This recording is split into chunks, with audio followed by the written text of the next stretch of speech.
Good morning students. We will start our today class chapter number 8 Cell Structure and Functions. Cell Structure and Functions 8.4 में हम देखेंगे You have learned that each living organism has many organs. हम ये पढ़ चुके हैं कि जो लिविंग ऑर्गेनिजम्स हैं उसमें बहुत सारे ऑर्गन्स पाए जाते हैं. You have studied in class 7th about the digestive organs which together constitute the digestive system. हम ये क्लास 7 में पढ़ चुके हैं कि जो डाइजेस्टिव ऑर्गन्स होते हैं, ठीक है, वो क्या होते हैं, हमारे कॉन्स्टिट्यूट होते हैं, ठीक है, डाइजेस्टिव सिस्टम में.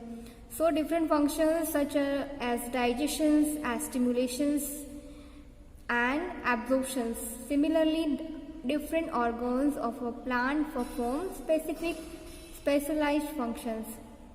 मीन्स के जो बहुत सारे जो ऑर्गन्स होते हैं, ठीक है, ईच ऑर्गन्स में एक एक जो ऑर्गन्स होता है वो हमारा डिफरेंट टाइप ऑफ काम करता है, ठीक है. जैसे डाइजेशन का काम अलग होता है, एसिमिलेशन का काम अलग होता है, एब्जॉर्प्शंस का काम भी अलग अलग होता है, अलग अलग ऑर्गन करता है. और सब सारे के सारे जो ऑर्गन्स होते हैं वो स्पेसिफिक एंड स्पेशलाइज्ड फंक्शन की तरह काम करते हैं. फॉर एग्जांपल है जैसे roots help in the absorption of water. जैसे रूट्स जो होती है वो क्या काम करती है, प्लांट्स की अब्जॉर्प्शंस, वो जो वाटर होता है उसको अब्जॉर्ब करने का काम करती है. And minerals leaves as you have learn in class 7 are responsible for synthesis of food. और जो लीव्स होती है, हम क्लास 7 में पढ़ चुके हैं, जो लीव्स होती है वो किसके लिए रिस्पॉन्सिबल होती है, जो सिंथेसिस का जो प्रोसेस होता है उसमें फूड के रूप में काम करती है. Each organs is further made of smaller parts of called tissues. Each जो जितने भी ऑर्गन्स होते हैं, ठीक है, जिसके स्मॉलर पार्ट्स होते हैं उसको हम टिश्यूज कहते हैं. Uh tissues a group of similar self-performing a specific functions. Paheli realized that an organ is made of tissues which in turn are made of cells. The cell in a living organisms in the basic structural unit.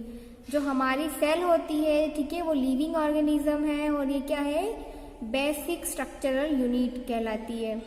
अब यहाँ पे हम आगे पढ़ेंगे parts of the cell. Cell के कितने parts होते हैं, तो सेल में क्या पाई जाती है, तो cell membrane. The basic components of a cell are cell membrane. जो सेल का जो बेसिक कंपोनेंट होता है, ठीक है, उसे हम सेल मेम्ब्रेन कहेंगे. साइटोप्लाज्म एंड न्यूक्लियस, ये सब उसके अंदर पाया जाता है. The cytoplasm and nucleus are enclosed within the cell membrane. Cytoplasm और न्यूक्लियस जो होता है वो सेल मेम्ब्रेन के अंदर बंद होता है. Also called the plasma membrane, इसे हम प्लाज्मा मेम्ब्रेन भी कहते हैं. The membrane separate cell from one another and also the cell from the surrounding medium. The plasma membrane is porous, ठीक है, जो प्लाज्मा मेम्ब्रेन होती है वो पोर्स वाली होती है. And allow the movement of substances और minerals both inward and outward. जो क्या करती है, सब्सटेंसेस को मूवमेंट करती है, मटेरियल जो होते हैं उनको अपवर्ड एंड डाउनवर्ड में, ठीक है, inward and outward. Activity 8.3 in order to observe the basic component of cell take an onion bulb, remove the dry pink coring peels. ठीक है, क्या करना है, एक ऑनियन लेना है और उसको क्या करना है, आपको जो उसका पील होता है, ठीक है, आपको you can easily separate this from the freshly white layers of the bulb with the help of forceps and even with your hand. You can also break the onion bulb and separate out the thin layer. आपको क्या करना है, onion लेना है और उसका जो उसकी जो लेयर है उसको निकालना है. आप देख सकते हो उसमें लेयर जो होते हैं वो एक एक करके अलग हो जाते हैं. Place a small piece of thin onion peel in a drop of water in a glass slide. आपको क्या करना है, एक ऑनियन का पीस लेना है और उसको उसके ऊपर ड्रॉप ऑफ वाटर डालना है और जो ग्लास की स्लाइड है उसके ऊपर रखना है. The thin layer can be cut into smaller pieces with the help of a blade and forceps. उसके बाद आपको उसके जो लेयर्स है उसको आपको कट करना है ब्लेड या फॉरसेप्स की हेल्प से। Add a drop of methylene, ठीक है, मिथिलीन ब्लू सॉल्यूशन उसके ऊपर डालना है।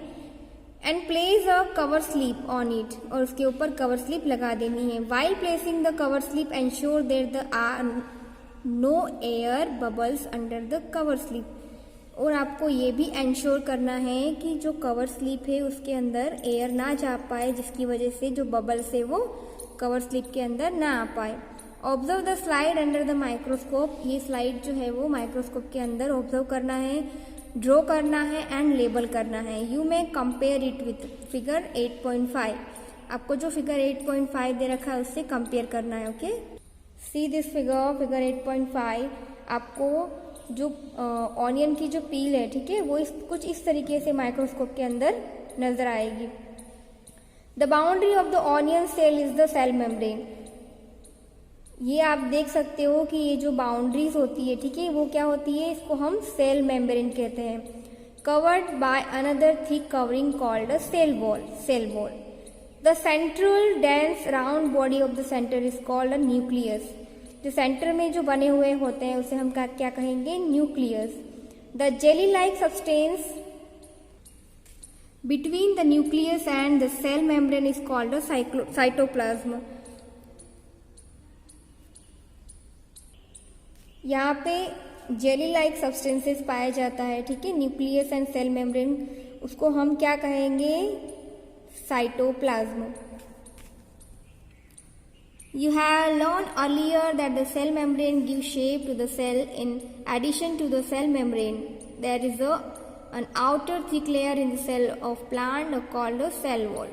ये हम पढ़ चुके हैं पहले कि जो सेल मेम्ब्रेन है वो जो सेल होती है उसको शेप प्रोवाइड करती है, एंड जो addition to the cell membrane उसको जोड़ती है, एंड जो उसकी थिक लेयर होती है, ठीक है, cell of plants called a cell wall, जिसको हम सेल वॉल कहते हैं। This additional layer surrounding the cell membrane is required by plants for protection, ये जो एडिशनल सेल मेम्ब्रेन होती है वो प्लांट्स को प्रोटेक्शन प्रोवाइड करती है। Plant cell need protection against variations in temperature, high wind speed, atmospheric moisture etcetera. ये plants को किससे बचाती है, किससे प्रोटेक्शन करती है, टेम्परेचर से, ठीक है, हाई विंड स्पीड, बहुत तेजी से अगर हवा चल रही है तो उससे बचाती है। एटमॉस्फेरिक मॉइस्चर मीन्स के जो हमारे जो एटमॉस्फेयर में जो नमी होती है, ठीक है, पानी जो होता है उससे भी बचाती है। They are expose to the variations because they can not move. Cell can be observe in the leaf peel of Tradescantia, Alidio and Rio. You can prepare a slide, and in the case of onion, पहली ask बूझो if you can also observe animal cell। यहाँ पे आपको ये जो leaf पील है, ठीक है, यहाँ पे डिफरेंट टाइप ऑफ नेम दे रखे हैं, ट्रेडिस्कैंटिया, एलिडिया एंड रियो, ये सब क्या है, लीफ पील है, ठीक है, इसको आपको ऑब्जर्व करना है स्लाइड के अंदर। पहली एंड बूझो, अब क्या पूछ रहे हैं, क्या ऑब्जर्व करने को बोल रहे हैं, एनिमल में जो सेल होती है उसको ऑब्जर्व करने को बोल रहे हैं। Activity 8.4, take a clean toothpick, clean toothpick लेना है, आर अ मैचस्टिक या फिर मैचस्टिक भी ले सकते हैं, with the tip broken. Scrape inside of your cheek without hurting it. Place it into a drop of water on a glass slide, add a drop of iodine and place and cover it और it. Alternately, add 1 to 2 drops of methylene blue solutions. Observe it under the microscope. You may notice several cells in the scrapped materials. You can identify the cell membrane, the cytoplasm and nucleus. A cell wall is absent in animal cells. आपको एक toothpick या matchstick लेना है, उसके बाद आपको उसको आपके जो चीक है उसके ऊपर आपको स्क्रैप करना है, थोड़ा आपको उसको रगड़ना है, इस तरीके से ना नहीं रगड़ना है कि आपको उससे चोट लग जाए या आपको कुछ प्रॉब्लम हो जाए, ठीक है। उसके ऊपर आपको ड्रॉप ऑफ वाटर डालना है और स्लाइड के ऊपर जो ग्लास की स्लाइड है उसके ऊपर रख देना है, फिर उसमें थोड़ा सा आपको ड्रॉप ऑफ आयोडीन डालना है एंड उसको कवर स्लिप कर देना, ठीक है। एंड अल्टरनेटली उसके बाद आपको तुरंत क्या करना है, 1 to 2 drops of methylene blue solution डालना है और आपको ऑब्जर्व करना है। जब आप माइक्रोस्कोप के अंदर उसको देखोगे तो आपको क्या दिखाई देगा, हमने जो स्क्रैप्ड हुआ जो मटेरियल उसके अंदर डाला था उसमें आप जब देखोगे तो आपको वहाँ पे cell membrane, cytoplasm and nucleus नज़र आएगा, बट जो सेल वॉल है उसमें एब्सेंट होगी। मीन्स कि जो एनिमल सेल होती है, जो कि जो ह्यूमन सेल, उसमें एब्सेंट हो जाती है cell wall. See this figure 8.6 human cheek wall. ठीक है, जो चिक की जो हमारी सेल होती है, हमारे गाल की जो सेल होती है वो किस तरीके से होती है। ये जो है आपकी बाहर है, जो सबसे बाहर होती है वो सेल मेम्ब्रेन होती है। फिर ये जो है हमारा क्या है, ये न्यूक्लियस के जो बाहर होती है। ठीक है, न्यूक्लियस के बाहर क्या होगा, न्यूक्लियर मेम्ब्रेन, और उसके अंदर क्या होगा, ये न्यूक्लियस है जो सेंटर में पाया जाता है, और ये हमारे जो एकदम दानेदार है। ठीक है, ये क्या है, हमारा साइटोप्लाज्म है। नेक्स्ट है cytoplasm. It is the jelly like substance present between the cell membrane and the nucleus. ये न्यूक्लियस और सेल मेम्ब्रेन के अंदर जेली लाइक सब्सटेंस के रूप में प्रेजेंट होता है। Various other components or organelles of cells are present in the cytoplasm. This are mitochondria, Golgi bodies, ribosomes, etc. You will learn about them in later classes. ये किसके अंदर present होता है, माइटोकॉन्ड्रिया, गोल्गी बॉडीज, राइबोसोम्स, ये हम सब चीज़ें आगे की क्लास में हम पढ़ेंगे। न्यूक्लियस जो सेंटर में पाया जाता है, it is a important component of the living cells. ये लिविंग सेल्स के लिए बहुत ज़्यादा मोस्ट इम्पोर्टेंट कंपोनेंट होता है। It is generally spherical and located in the centre of the wall. ठीक है, सेंटर ऑफ द सेल होता है, सेल के अंदर ये बहुत ही ज़्यादा सेंटर में पाया जाता है। आप बोल सकते हैं ये सेल का सेंटर होता है। It can be stand and seen easily with the help of microscope. हम इसको इजीली माइक्रोस्कोप की हेल्प से देख सकते हैं। Nucleus is separated from the cytoplasm by a membrane called the nuclear membrane. Means कि जो न्यूक्लियस होता है वो सेपरेट होता है। ठीक है, साइटोप्लाज्म होता है उससे सेपरेट होता है, तो हम इस मेम्ब्रेन को हम क्या कहेंगे, न्यूक्लियर मेम्ब्रेन कहेंगे। यहाँ पे आप देख सकते हो कि जो अंदर क्या है, ये न्यूक्लियस है। ठीक है, और ये इसकी जो मेम्ब्रेन है, मतलब ये इसको एक वॉल टाइप बोल सकते हैं, उसको हम न्यूक्लियर मेम्ब्रेन कहते हैं। This membrane is also pores and allow the movement of materials between the cytoplasm the inside of the nucleus. ये न्यूक्लियस के इनसाइड में होता है। With a microscope of higher magnifications, we can see the smaller spherical body in the nucleus. It is called a nucleolus. In addition, nucleolus contains thread-like structure called chromosomes. They carry genes and help the inheritance or transfer of characters from the parents to the offspring. The chromosomes can be seen only when the cell divided. जो है उसके अंदर एक content होता है, thread like structure बना होता है जिसको हम क्रोमोसोम्स कहते हैं। सी दिस फिगर, यहाँ पे जो न्यूक्लियस है बना हुआ, इसमें कुछ थ्रेड लाइक आपको सब्सटेंस नज़र आ रहेगा, इसी को हम क्रोमोसोम्स कहते हैं। क्रोमोसोम्स जो है वो जीन को कैरी करता है and in help of inheritance of transfer to characters from the parent to the offspring.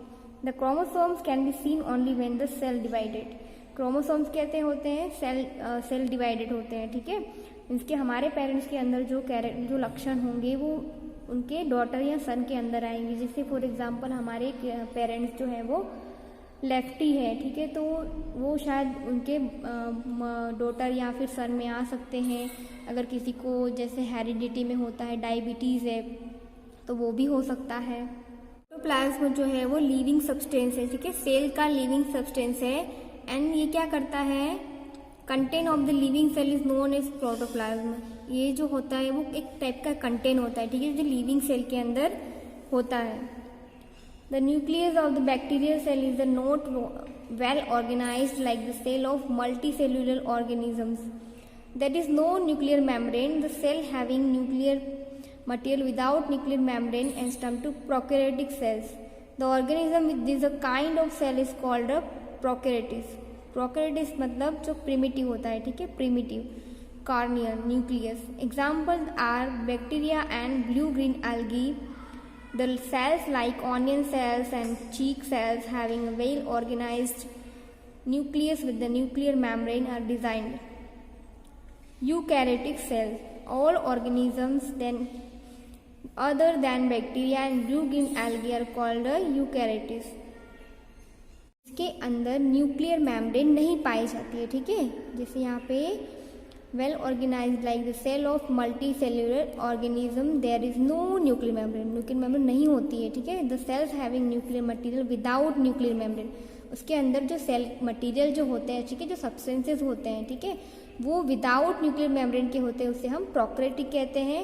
And जिसके अंदर न्यूक्लियर मेम्ब्रेन पाई जाती है, ठीक है, उसको हम यूकैरियोटिक सेल्स कहते हैं. Comparison of plant and animal cells. यहाँ पे आपको प्लांट्स एंड एनिमल सेल दे रखा है, आपको कंपेरिजन करना है. If you recall activities 8.3, 8.4 you should be able to compare plants and animal cell. जब हम एक्टिविटी 8.3 और 8.4 को देखेंगे तो हमें अपने आप पता चल जाएगा, हम कंपेयर कर सकते हैं कि प्लांट्स और एनिमल सेल में क्या डिफरेंसेस है. Observe the plant and animal cell carefully. Figure 8.7. यहाँ पे फिगर 8.7 में आपको प्लांट्स एंड एनिमल सेल को केयरफुली ध्यान से ऑब्जर्व करना है. Let us tabulate to similarity and distinguish features of plants and animal cell. आपको अच्छे से ध्यान से सिमिलरिटी को देखना है एंड उसके जो फीचर्स है उसको भी ध्यान से देखना है. Only a few features are mention. यहाँ पे कुछ फीचर्स मेंशन किए गए हैं. यू में ऐड मोर इन टेबल 8.1. और दूसरे जो है वो टेबल 8.1 में ऐड किए गए हैं. ये जो है आपका table 8.1 comparison of plant cell and animal cell. यहाँ पे जैसे पार्ट दे रखा है, सेल मेम्ब्रेन है, सेल वॉल है, तो प्लांट सेल के अंदर भी प्रेजेंट है और सेल वॉल भी प्रेजेंट है. एनिमल सेल में सेल मेम्ब्रेन भी प्रेजेंट है बट जो सेल वॉल है वो एब्सेंट है. इस तरीके से जो दूसरे हैं, न्यूक्लियस है, न्यूक्लियर मेम्ब्रेन है, साइटोप्लाज्म, प्लास्टिड, वैक्यूल, तो ये सारी आपको ये टेबल कंप्लीट करना है, ठीक है. आपको यहाँ बताना है कि क्या क्या प्रेजेंट है और क्या क्या नहीं है. फर्स्ट जो है फिगर है वो ए वाला, जो ये आपकी प्लांट सेल है और ये है आपका एनिमल सेल है. आप देख सकते हो जो सेल मेम्ब्रेन है वो दोनों के अंदर प्रेजेंट है, ठीक है, तो यहाँ पे प्रेजेंट लिखा है. फिर जो सेल वॉल है, तो सेल वॉल ओनली इसके अंदर प्लांट सेल के अंदर प्रेजेंट है, ठीक है ना, एनिमल सेल में एब्सेंट है. न्यूक्लियस जो है, ठीक है, ये जो न्यूक्लियस है वो क्या आएगा, प्लांट सेल में भी प्रेजेंट है और एनिमल सेल में भी प्रेजेंट है, तो हम इसको प्रेजेंट कर देंगे, ठीक है, यहाँ भी प्रेजेंट.